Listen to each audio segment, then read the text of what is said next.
In 2016, Mark Rosewater created the Storm Scale, which essentially is a scale to how likely it is mechanics will return in future Magic the Gathering sets. I'm Ryan, and today we're going to continue that journey through the Storm Scale, talking about level 3. Mechanics that most likely they're going to do again, probably many times. Starting with Adventure. The best way to describe them is sort of a mix of split carbs, aftermath spells, evoke, and entwine. When you have an Adventure card, you can either cast the normal version of the card or the Adventure version. If you cast the Adventure side of it, then the card will resolve as normal and then go into exile on an Adventure. You then can cast the normal side of the card while it's on the Adventure at a later turn or later on during your turn. So it's effectively 2 effects in 1. Now, these cards are often really flavorful, where the Adventure side of the card is something that happens to a creature or something during an adventure, and then you can actually cast the creature or have it return from the adventure, quote unquote.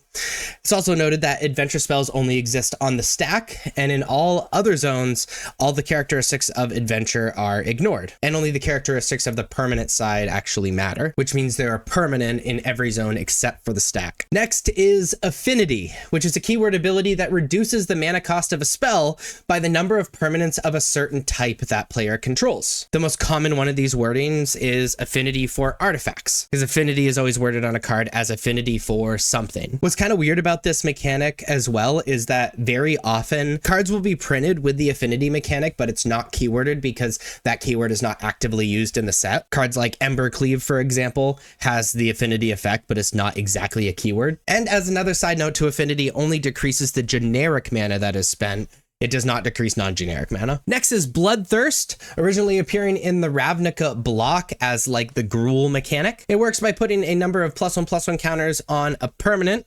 So far, it's only creatures. As it enters the battlefield, if an opponent had been dealt damage that turn. Its sister mechanic is Spectacle, what cares about opponents losing life rather than exactly damage. And the reason it's rated at 3 on the Storm Scale is that it was kind of hard to trigger and essentially did not end up being a super fun mechanic outside of Limited. Next is Cycling, which allows the player to play a cost that includes discarding the card. That allows the player to draw a card. What's cool about this ability is you're able to cash in cards that you don't really want for a fresh new card, which gives a layer of decision making, which makes Magic games more fun. These mechanics also include type cycling, which allows you to search your library for a card of a certain subtype, and basic land cycling, which allows you to search for a basic land type out of your deck, all including paying a cost and discarding the card. Next up is Dash, which allows you to play a card for an alternative cost. It gains haste when it enters the battlefield, and at the beginning of the end step, you return that card to your hand. So it's first introduced in Fate Reforged and is primarily a red and black mechanic. There are 22 cards with it currently. This is great if you're willing to pay an extra cost and not actually add anything to the battlefield to get some extra damage through. Fun fact, all Dash costs are either 1 mana higher or lower than the converted mana value. Whether it's higher or lower is mostly based on context. Next up is Detain, which was originally introduced in Return to Ravnica as the guild mechanic of the Azorius Guild. When something is detained, it says until your next turn, that permanent can't attack or block,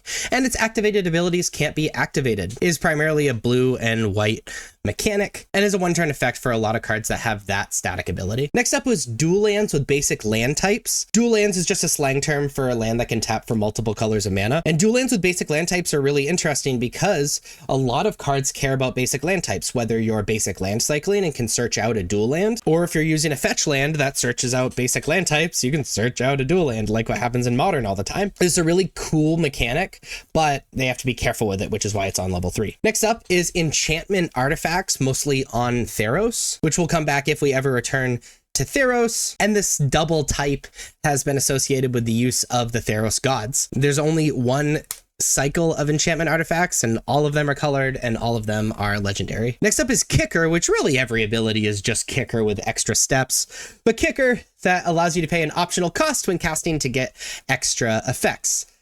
This was originally introduced in Invasion, and there are 224 kicker cards and 18 multi-kicker cards. With multi-kicker, you can pay the cost a bunch of times to get the effects many times over. Next up is Landfall, which is a triggered ability that happens when a land enters the battlefield under your control when you have a landfall card on the battlefield. This was originally introduced in Zendikar, and there are 124 cards. With Landfall, it's primarily a green ability and secondarily a red ability. Next up is Mutate. It's on the Storm scale as a reference to the plane of Ikora, if we ever go back, which allows 2 or more permanents to merge. Now, this is primarily a black ability and secondarily a green and blue ability. And when you mutate, you can cast a spell for its mutate cost to put it under or over target non-human creature, and they mutate so that it is the creature on top plus all the abilities of the creature below it. And the reason it's kind of in a medium spot on the Storm scale is because it's kind of confusing and complex and pretty annoying to like represent properly on board. Next up are punch out cards, which essentially are just like keyword counters, like flying counters, first strike counters, lifelink counters, vigilant counters, shield counters, you know, things like that. Punch out cards, like as effectively as a mechanic on the Storm scale, are at a mid-level, mostly because they're kind of annoying to use and represent without the specific punch out card, especially in sets that rely on them a lot, but they're a pretty fun mechanic and are a favorite of Mark Rosewater, who describes the design potential for punch out technology pretty huge. Next up is Raid, which was originally introduced in Khans of Tarkir as the Mardu Horde mechanic, which gives an extra effect, an advantageous effect, to a player that has attacked with a creature during the same turn. People liked it. It has a lot of design space, which means it'll likely be revisited, but it's not the kind of thing that could be evergreen. Next up is Rebound, originally introduced in Rise of the Eldrazi, primarily a white mechanic, secondarily a blue mechanic. It appears on instant sorceries, allowing them to be replayed a second time for free on the caster's next turn. When you cast a Rebound spell, it exiles as it resolves, and during the next upkeep, you cast it again for free. Now, they have to be careful when designing Rebound spells because this effect can be very, very, very powerful in the wrong context, but is a pretty cool and fun effect. Next up on tier 3 of the Storm scale are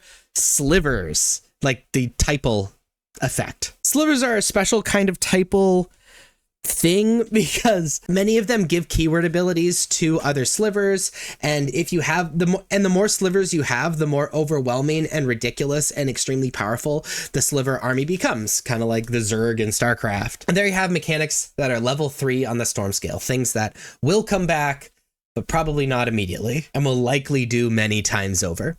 If you like this video, please be sure to like and subscribe. Check me out on social medias. Links are above me and in the description. Thank you so much for watching. I'll see you next time. Bye-bye.